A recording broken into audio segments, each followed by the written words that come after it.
Hello and welcome back to my channel. इस बार मैं वीडियो ज़रा लेट अपलोड कर रही हूँ क्योंकि घर की मसरूफियात की वजह से कुछ मुझे टाइम नहीं मिल सका। लेकिन as I promise to you कि मैं एसी का कुछ टाइम यूज़ करने के बाद आपसे रिव्यू शेयर करूँगी। तो आज मैं आपसे उसका रिव्यू शेयर करने जा रही हूँ। ये ग्री का फेमस मॉडल है जो कोजी सीरीज़ में है। ये एक इंटरनेशनल ब्रांड है और लोग इस पर काफ़ी ज़्यादा ट्रस्ट करते हैं। प्राइस वाइज देखा जाए तो ये बाकी ब्रांड से एक्सपेंसिव है। हमने काफ़ी ज़्यादा मार्केट विज़िट की और उसके बाद हमने डिसाइड किया कि हमें ग्री को लेना चाहिए। इसका हमने लास्ट ईयर का मॉडल लिया है। अगर आप अफोर्ड कर सकते हैं तो इट्स बेटर कि आप इसका 2020 का फेरी सीरीज़ लें। रिव्यू के हवाले से सबसे पहले बात करें तो कोई भी एसी बाय करने से पहले दो चीज़ें देखी जाती हैं। नंबर 1 इसकी कूलिंग कैसी है और नंबर 2 इसकी पावर कंजम्पशन। कूलिंग की बात करें तो कूलिंग इसकी गुड है। हमारा रूम का साइज़ जो है वो है 11 बाय 15, इसलिए हमने 1.5 टन का एसी लेने का फ़ैसला किया।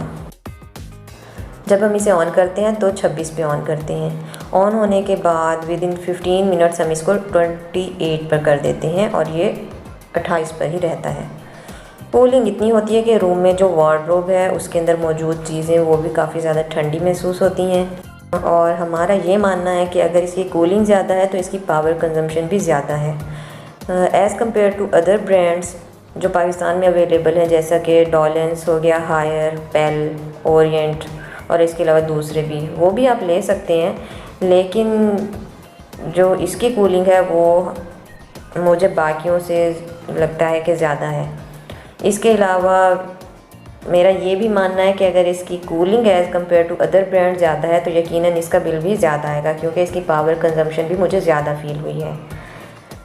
इसके रिमोट फंक्शंस की बात करें तो वो इसमें काफ़ी ज़्यादा अच्छे फीचर्स दिए गए हैं। उसके हवाले से मैं एक सेपरेट वीडियो बना के जब मुझे टाइम मिलेगा तो मैं अपलोड करूँगी इंशाल्लाह। अगर इसकी नॉइज़ की बात करें तो ये नॉइज़लेस है। जब फ़ैन स्पीड ज़्यादा होती है तो हल्का सा साउंड इसका फ़ील होता है लाइक अदर इन्वर्टर्स। और आउटडोर इसका काफ़ी बड़ा है। हमने ऊपर ओपन एयर में रखा हुआ है। शेड के नीचे या छाँव में रखें तो वो ज़्यादा बेहतर रहता है। हमने टेम्परेरी इस पर वुडन शीट रखी है जिससे बारिश और धूप से काफ़ी हद तक महफूज हो जाता है। इसके अलावा इसको हमने लास्ट मंथ में 20 डेज़ यूज़ किया है।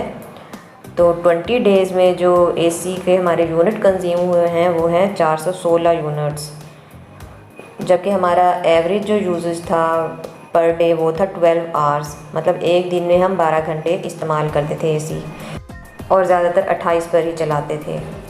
अच्छा, और 28 पर चलाने से हमने ये बात भी नोट की है कि जब हम 28 पे ज़्यादा ऑन रखते हैं तो इसका कंप्रेसर भी ऑन ही रहता है, क्योंकि रूम का जो टेम्परेचर है 28 पर मेंटेन रखने के लिए वो कंप्रेसर ऑन ही रहता है, वरना जो है गर्मी हो जाती है।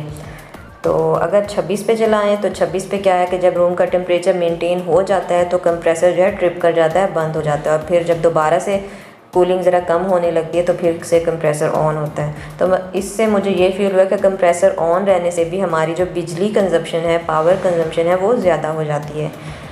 तो अब आपको मैं बताऊं कि हमारा जो 20 डेज़ हमने यूज़ किया और 416 यूनिट यूज़ किए तो उसका हमारा बिल बना है वो है 7,232 रुपये। तो मेरे ख़्याल से ये 20 डेज़ यूज़ करने के लिहाज से जो बिल है इसका वो ज़्यादा है। आप लोगों के ख्याल में क्या ये बिल मुनासिब है? अगर मुनासिब है तो कमेंट करके ज़रूर बताएं। उम्मीद करती हूँ कि आपको ये वीडियो पसंद आई होगी। चैनल को सब्सक्राइब कर दें and stay tuned for the next video. अल्लाह हाफिज़।